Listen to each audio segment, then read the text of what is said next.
Buenas noches, toda la verdad está en el aire a través del Luna TV, Canal 25, La Cora.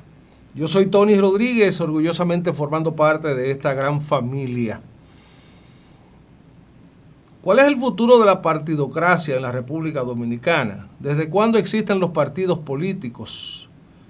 De hecho, hay que contar desde el inicio de la independencia, de la soberanía en territorio, de la existencia misma del Estado Dominicano, existen agrupaciones políticas. Para comenzar, la Trinitaria fue un grupo político que nació en 1838, años antes de la independencia, de la fundación misma del Estado Dominicano.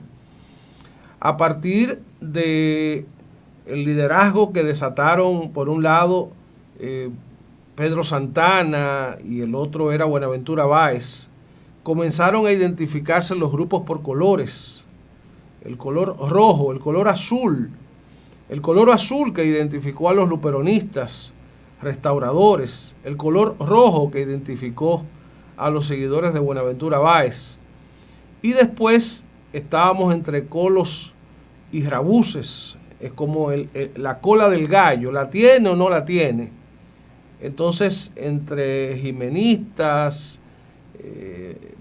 los quiquicistas de Eladio Victoria, a quien le decían Quiquí, y posteriormente Trujillo le da un cierre fortuito a esto. Hay que contar también la fuerza que tuvo Moncáceres, la fuerza que tuvo Horacio Vázquez, que fueron líderes de principios del siglo XX. El primer cuarto del siglo XX ellos lo encarnaron.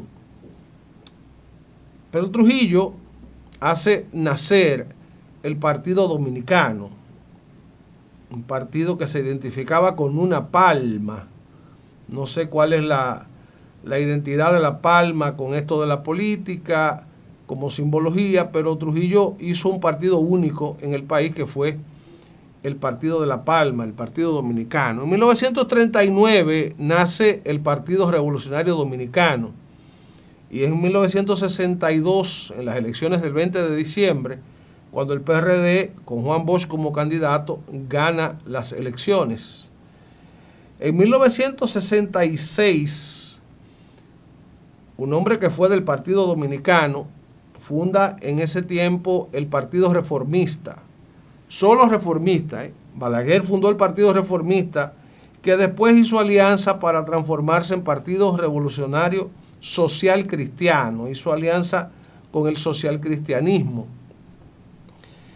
Entonces el PRD se divide en el 73, Juan Bosch sale, funda el Partido de la Liberación Dominicana, identifícase con el color morado, el PRD se identifica con el color blanco, Balaguer encarna el Partido Colorado, no le decían rojo, el Colorado.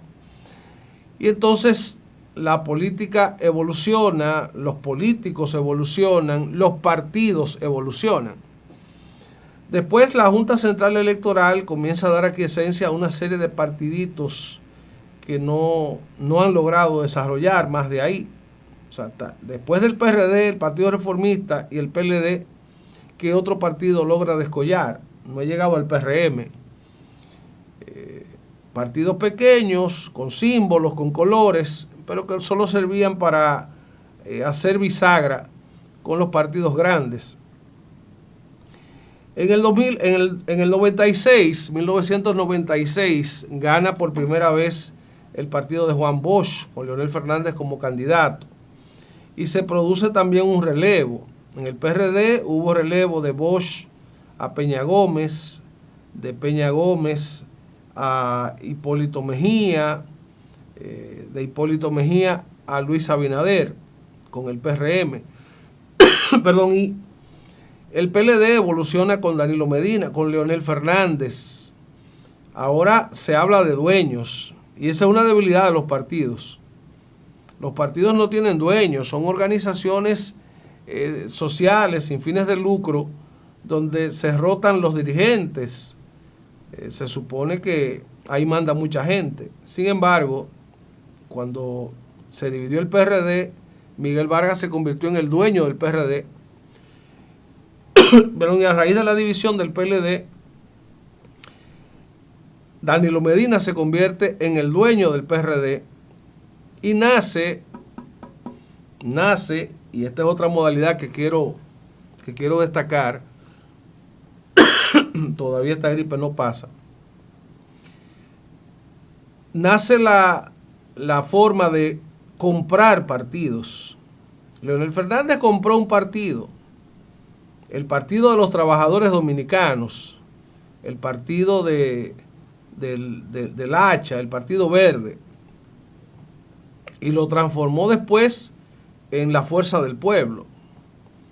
La Fuerza del Pueblo, que fue un lema que lo proclamó Gilberto Cerulle cuando fue candidato a alcalde por Santiago. Bueno, pues todo se adquirió, la Fuerza del Pueblo, el PTD pasó a ser Fuerza del Pueblo y hoy es un partido grande. Pero miren la evolución, el Partido Dominicano desaparece con Trujillo, el Partido Reformista cae con la salida de Balaguer del escenario electoral, el PRD prácticamente se disminuye en manos de Miguel Vargas cuando se le van Milagros Ortiz, Hipólito Mejía, Luis Abinader, y entonces el PRM pasa a ser el partido grande. Pero el PRM es casi calcar el PRD, nomás le cambiaron una letra, que quiso ser mayoritario, pero después se convirtió en moderno. Pero ¿cuál es el futuro de esos partidos políticos dominicanos? Porque entonces el liderazgo ha cambiado. Leonel Fernández nunca fue un líder en el PLD, el líder era Danilo Medina. El estratega era Danilo Medina. Yo estoy hablando del 96. Ya para el 96 Danilo Medina había sido presidente de la Cámara de Diputados. Ya para el 96 Monchi Fadul había sido presidente de la Cámara de Diputados. Esos eran los líderes relevo de Juan Bosch. Y había otros. Pero Leonel llegó ahí, usted es el talento, y quedó en la presidencia de la República, después quedó en la presidencia del partido. Hizo cambios, transformaciones en el PLD. Leonel no hizo nada en el PLD. Se dejó quitar el partido de Danilo Medina y entonces Danilo Medina es el dueño. Y Leonel Fernández entendió, buscó la manera de adquirir un partido y ahora es el dueño de un partido. Y ustedes ven lo que pasa con el hijo, Omar Fernández. De repente como que esto es de mi papá y yo soy el que continúa. Y si no es mi papá, soy yo. Así se manejan los feudos familiares. El hecho es que se ha hablado mucho de crisis de partidos en América Latina. De hecho, los ejemplos están ahí, como el PRI de México se desplomó, ahora como se desploma el chavismo en Venezuela, antes del chavismo eran otros líderes, un Carlos Andrés Pérez, en Argentina como la partidocracia sucumbió, en Brasil la partidocracia sucumbió. Así hay muchos ejemplos. En la República Dominicana esa partidocracia lo que ha hecho es evolucionar, acomodarse a ciertas mañas, porque eso de comprar partidos, eso de ser dueño de un partido, pero al final una efectiva propaganda política, una efectiva publicidad política hace que se conviertan en marcas fuertes y en maquinarias electorales. Porque ahí es donde el tema apunta. Los partidos son maquinarias electorales. El PRM ha estado dormido durante 5 años, porque para el 2020 fue una maquinaria electoral, para el 2024 también lo fue, pero después que pasan las elecciones, entonces el PRM se retrae y se ven las cabezas de los funcionarios. En el PLD vemos ahora que solo se hace lo que Danilo Medina opina. De repente cualquiera de esos dirigentes medianos que están ahí, algunos con vocación presidencial, pero hay que hacer lo que diga el jefe. En el PRM, que evidentemente no hay un jefe, sino unos jefes, unos dueños, el PRM es un pedazo de Hipólito Mejía y un pedazo de Luis Abinader.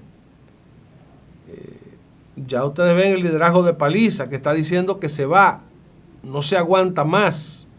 que el tiempo que tiene como presidente del partido.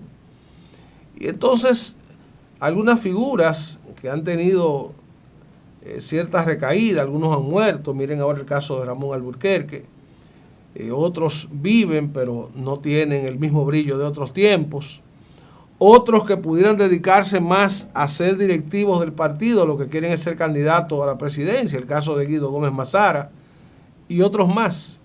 Todos esos hijos de viejos dirigentes en el PRM debieran aprender que lo que deben buscar es darle continuidad al partido, mantener esa estructura viva, ser ellos los continuadores. El caso, por ejemplo, del fenecido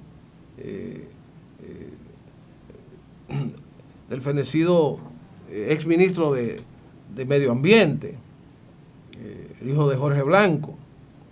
Entonces, tiene un hijo que ahora es diputado y pudiera ser parte de la continuación. El caso de Wellington Arnaud, parte de la continuación. Fellito Suberví, parte de la continuación. No, todos ahora quieren ser candidatos presidenciales y ministros grandes. Eso es el poder, pero lo que salva de algún modo los partidos políticos dominicanos ahora en el siglo XXI es el concepto de que son maquinarias electorales. Una maquinaria para salir a buscar votos, muchos o pocos, no importa, porque hay que sumar el 50%. Usted ve a Julio César Valentín que tiene una marca pequeña, pero suma. El Partido Reformista, que ahora también es una marca pequeña, pero suma. El PRD, que ya es una marca pequeña, pero suma. Y entonces las marcas grandes están ahí para sumar, y dejo en interrogante, ¿qué va a pasar con el PLD en las próximas elecciones? ¿Estará sumada a una de las otras marcas políticas partidarias o hará verle al país cuál es su verdadera dimensión en este tiempo?